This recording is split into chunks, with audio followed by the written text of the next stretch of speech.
देखिए, सबसे पहले तो मैं माननीय सुप्रीम कोर्ट का धन्यवाद करता हूँ कि उन्होंने मेरी जो याचिका है उसको एक्सेप्ट किया और चीफ जस्टिस ऑफ इंडिया के पास उसको भेजा।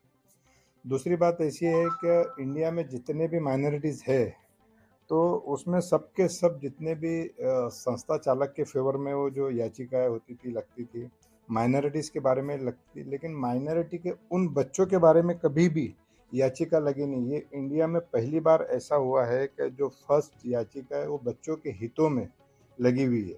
क्योंकि हर बार क्या होता था कि बच्चों का हित साध कर जितने भी संस्था संचालक बोलिए या बड़े-बड़े इदारे बोलिए, वो उनके नाम पे सिर्फ़ और सिर्फ़ पैसे खाते थे।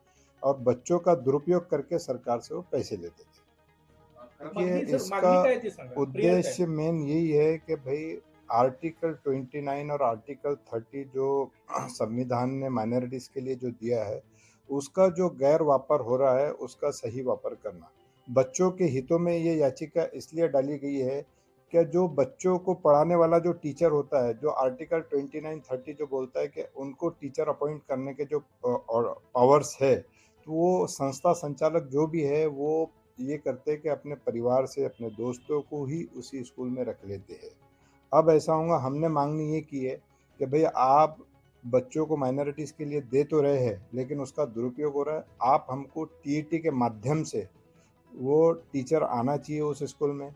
और दूसरा हमने ये भी माँगनी की है, क्या हर स्कूल में ट्रांसफ़र पॉलिसी आनी चाहिए, क्योंकि कोई भी व्यक्ति, कोई भी संस्था संचालक जो है, वो अपने परिवार के किसी भी लोगों को उस स्कूल में रख ना सके। म्हणजे अब टीईटी के माध्यम से यदि अगर टीचर आता है, तो वो अच्छा टीचर होगा और बच्चों की जो शिक्षा है वो अच्छी होगी। तरी मागील अनेक काळामध्ये असे पाहायला मिळालं, की अल्पसंख्याक शाळेमध्ये नातेवाईकच लावल्या जातात. तर त्यालाही कुठे आळा बसला? हाँ, बिल्कुल, देखिए क्या जितने भी मैंने जब सर्वे किया, जब मैं अल्पसंख्यक आयोग का अध्यक्ष बना, चेयरमैन बना, तो मैंने जब इसका सर्वे किया तो सारी जितनी भी महाराष्ट्र की स्कूलों को मैंने जब चेक करना चालू किया, तो उसमें 98% जो लोग हैं वो उनके नातेवाईक ही है, उनके रिश्तेदार है, कोई उनका बेटा है, उनकी बहू है, उनका भाई है, उनके मामा हैं।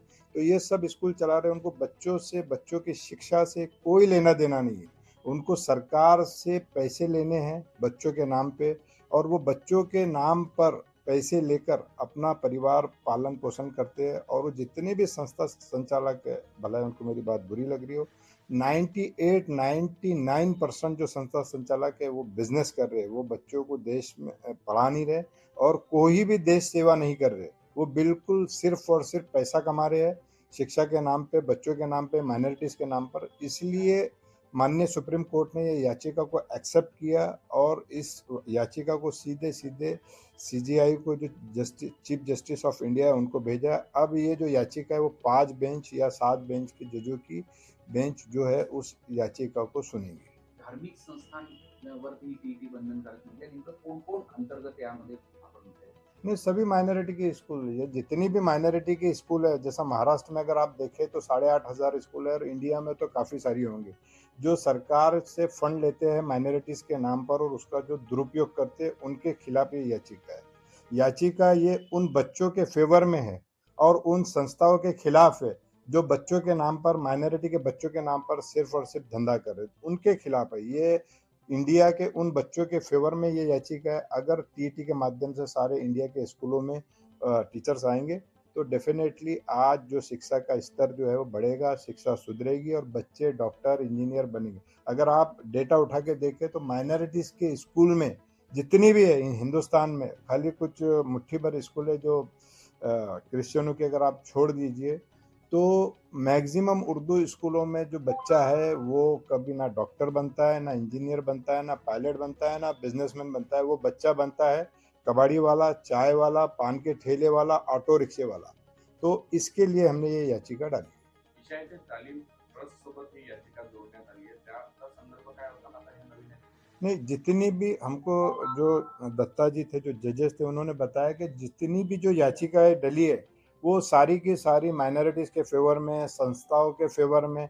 आज तक हिंदुस्तान में कोई भी याचिका बच्चों के फ़ेवर में आज तक नहीं डली। ये पहली याचिका है जो बच्चों के फ़ेवर में डली है।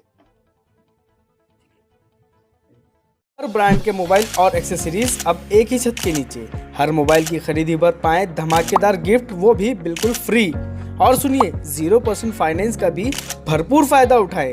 तो देर मत कीजिए, अभी आइए राधा रानी मोबाइल, फेरुमल चौक, गुजरी बाजार, कामटी। अभी कॉल करें। इन त्योहारों पे घर लाएं नए electronic items, LED TV, smartphones, washing machine या फिर हो एसी।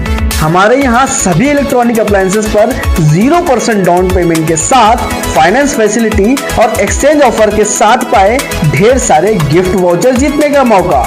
मम्मी के किचन के लिए खरीदना हो ओवन या पापा के लिए खरीदना हो स्मार्टफोन, इलेक्ट्रॉनिक अप्लायंसेस को खरीदना तो सुरेश इलेक्ट्रॉनिक शोरूम ही आना।